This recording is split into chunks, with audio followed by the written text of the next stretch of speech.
ನಮಸ್ಕಾರ friends, welcome to the channel. ಇವತ್ತು ಸಿಂಪಲ್ಲಾಗಿ ಈಸಿಯಾಗಿ ಚಕ್ಲಿ ಹೇಗೆ ಮಾಡೋದು ಅಂತ ಹೇಳ್ಕೊಡ್ತೀನಿ. ಮೊದಲಿಗೆ ನಾನಿಲ್ಲಿ 4 ಕಪ್ ಆಗೋಷ್ಟು ಅಕ್ಕಿ ಹಿಟ್ಟನ್ನು ತೊಗೋಬೇಕು.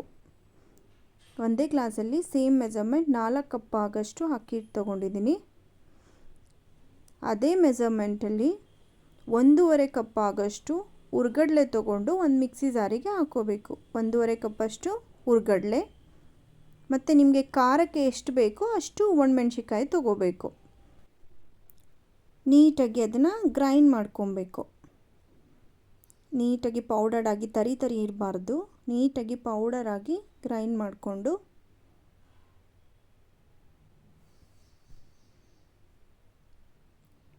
ಸ್ವಲ್ಪನೂ ತರಿ ಇರಬಾರ್ದು. ನೀಟಾಗಿ ಗ್ರೈಂಡ್ ಮಾಡಿಕೊಂಡು ರುಚಿಗೆ ಎಷ್ಟು ಬೇಕೋ ಅಷ್ಟು ಉಪ್ಪನ್ನು ಇವಾಗಲೇ ಅದು ಗ್ರೈಂಡ್ ಮಾಡೋ ಜೊತೆನೇ ಹಾಕ್ಬಿಟ್ರೆ ನೀಟಾಗಿ ಮಿಕ್ಸ್ ಆಗುತ್ತೆ. ಸೊ ಎಷ್ಟು ಉಪ್ಪು ಬೇಕು ಅದನ್ನು ಇವಾಗಲೇ ಹಾಕ್ಕೊಂಡು ನೀಟಾಗಿ ಮತ್ತೊಮ್ಮೆ ಗ್ರೈಂಡ್ ಮಾಡ್ಕೊಬೇಕು. ನೋಡಿ, ತರ್ತರಿಯಾಗಿರಬಾರ್ದು, ನೀಟಾಗಿ ಫೈನಾಗಿ ಇರಬೇಕು. ಪೌಡರ್ಡಾಗಿ ಲೈಕ್ ಅಕ್ಕಿ ಹಿಟ್ಟು ಏನಿದೆ ಅದೇ ಥರ ನಿಮಗೆ ಫುಲ್ಲು ಪೌಡರ್ಡಾಗಿ ಗ್ರೈಂಡ್ ಮಾಡ್ಕೊಬೇಕು. ಗ್ರೈಂಡ್ ಮಾಡಿಕೊಂಡು ಅದನ್ನು ಅಕ್ಕಿ ಹಿಟ್ಟು ಜೊತೆಗೆ ಹಾಕಿ ನೀಟಾಗಿ ಮಿಕ್ಸ್ ಮಾಡ್ಕೊಬೇಕು. ಮಿಕ್ಸ್ ಮಾಡಿಕೊಂಡು ಅದಕ್ಕೆ ನಿಮಗೆ ಎಷ್ಟು ಬೇಕೋ ಅಷ್ಟು ಎಳ್ಳು, ಬಿಳಿ ಎಳ್ಳು ಮತ್ತು ಜೀರಿಗೆ ಹಾಕಿ ನೀಟಾಗಿ ಮಿಕ್ಸ್ ಮಾಡ್ಕೊಬೇಕು. ಫುಲ್ಲು ಮಿಕ್ಸ್ ಮಾಡ್ಕೊಂಡಾದಮೇಲೆ ಅದಕ್ಕೆ ಎಣ್ಣೆ ಸುಮಾರು ನಾನು 4 ಕಪ್ ಇದಕ್ಕೆ ಒಂದು ಅರ್ಧ ಲೋಟ ಆಗೋಷ್ಟು ಎಣ್ಣೆ ಹಾಕಬೇಕು. ಜಾಸ್ತಿನೂ ಹಾಕ್ಬಾರ್ದು, ಕಡಿಮೆನೂ ಹಾಕ್ಬಾರ್ದು. ನೋಡಿ, ಒಂದು ಹಾಫ್ ಗ್ಲಾಸಷ್ಟು ಎಣ್ಣೆ ಮೀನ್ಸ್ ಒಂದು 4 to 5 ಟೇಬಲ್ ಸ್ಪೂನ್ ಎಣ್ಣೆ ನೀಟಾಗಿ ಕಾಯಿಸಿ ಅದಕ್ಕೆ ಹಾಕಿ ಅದು ಮಿಕ್ಸ್ ಮಾಡ್ಕೊಬೇಕು. ಎಣ್ಣೆ ಹಾಕಿ ಮಿಕ್ಸ್ ಮಾಡಿದ್ಮೇಲೆ ಅದು ನೀಟಾಗಿ ಮಿಕ್ಸ್ ಆದಮೇಲೆ ನಿಮಗೆ ಕೈಲಿ ಹಿಂಗಂದರೆ ಸ್ವಲ್ಪ ಉಂಡೆ ಥರ ಬರಬೇಕು. ಉಂಡೆ ಅಂದರೆ ಮೀನ್ಸ್ ಕಚ್ಕೊಬೇಕು. ಈಗ ಫುಲ್ಲು ಪೌಡರ್ಡ್ ಇತ್ತಲ್ವಾ, ಹಿಂಗೆ ಕೈಲಿ ಹಿಂಗಂದರೆ ನಾನು ತೋರಿಸ್ತಿದ್ದೀನಿ ನೋಡಿ, ಈ ಥರ ಬರಬೇಕು. ಅದಾದಮೇಲೆ ನೀಟಾಗಿ ಮರಳೋ ನೀರು ಚೆನ್ನಾಗಿ ಫುಲ್ಲು ಕುದೀತಾ ಇರುತ್ತಲ್ಲ, ಆ ನೀರನ್ನು ಹಾಕಿ ಕಲಿಸ್ಕೋಬೇಕು. ಚಕ್ಲಿಗೆ ಯಾವತ್ತೂ ತಣ್ಣೀರು ಯೂಸ್ ಮಾಡಬಾರ್ದು, ಇಲ್ಲಾಂದರೆ ಗರ್ಗರಿ ಬರಲ್ಲ ನಿಮಗೆ.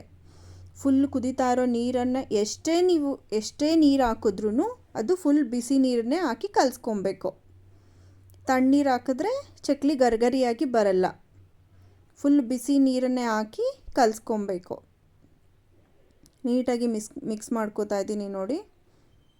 ನಾನು ಆ್ಯಕ್ಚುಲಿ ಪಾತ್ರೆ ಚಿಕ್ಕದಾಗ್ತಿದೆ, ಮಿಕ್ಸ್ ಮಾಡೋಕ್ಕಾಗ್ತಿಲ್ಲ. ಸೊ ಇನ್ನು ಸ್ವಲ್ಪ ದೊಡ್ಡದಾಗಿರೋ ಪಾತ್ರೆಗೆ ಸರ್ವ್ ಮಾಡ್ಕೊಂಡಿದ್ದೀನಿ. ಓಕೆ, ದೊಡ್ಡದಾಗಿರೋ ಪಾತ್ರೆಗೆ ಹಾಕ್ಕೊಂಡು ಇಟ್ಟು ನೀವು ಈ ರೊಟ್ಟಿ ಚಪಾತಿ ಥರ ಒಟ್ಟಿಗೆ ಕಲಿಸ್ಬಾರ್ದು. ಸ್ವಲ್ಪನೇ ಕಲಿಸ್ಕೊಂಡು ಚೆನ್ನಾಗಿ ನಾದಬೇಕು ಫ್ರೆಂಡ್ಸ್. ನೀವು ಪ್ರತಿ ಸರಿ ಚಕ್ಲಿ ಒರಳಿಗಾಕಿ ಇದು ಮಾಡೋವಾಗಲೂ ನಾದಿನೇ ಹಿಟ್ಟನ್ನ ಹಾಕಿ ಚಕ್ಲಿನ ಮಾಡ್ಕೊಬೇಕು. ಇಟ್ಟು ಚೆನ್ನಾಗಿ ನಾದಿಲ್ಲ ಅಂದರೆ ಚಕ್ಲಿ ಮುರ್ಕೊಂಬಿಡುತ್ತೆ, ಒಂಚೂರು ಚೆನ್ನಾಗಿ ಬರಲ್ಲ, ಅಲ್ಲಲ್ಲೇ ಕಟ್ಟಾಗ್ಬಿಡುತ್ತೆ ಚಕ್ಲಿ. ಸೊ ನೀಟಾಗಿ ಪ್ರತಿ ಸರಿ ಒಳಗಾಕಾಗಲೂ ನಾದಿ ಇದು ಮಾಡಿಕೊಂಡು ಈ ಥರ ಚಕ್ಲಿನ ಸುತ್ತಕೊಂಡು ಇಟ್ಕೊಬೇಕು. ನೋಡಿ ಎಷ್ಟು ಚೆನ್ನಾಗಿ ಬಂದಿದೆ. ನೀವು ಪ್ರತಿ ಸರಿ ನಾದಿಲ್ಲ ಅಂದರೆ ಈ ಥರ ಬರಲ್ಲ.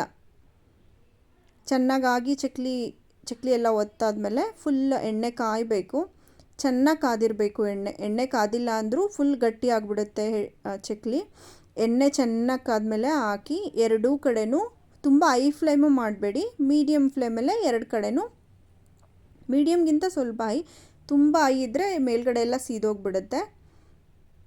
ಸೊ ಮೀಡಿಯಮ್ ಫ್ಲೇಮಲ್ಲೇ ನೀಟಾಗಿ ಎರಡೂ ಕಡೆ ತಿರುಗಿ ಸೌಂಡ್ ನಿಂತೋಗುತ್ತೆ. ಆವಾಗ ಚಕ್ಲಿ ಆಗಿದೆ ಅಂತ ಒಂಥರ ಸೌಂಡ್ ಬರ್ತಾ ಇರುತ್ತೆ.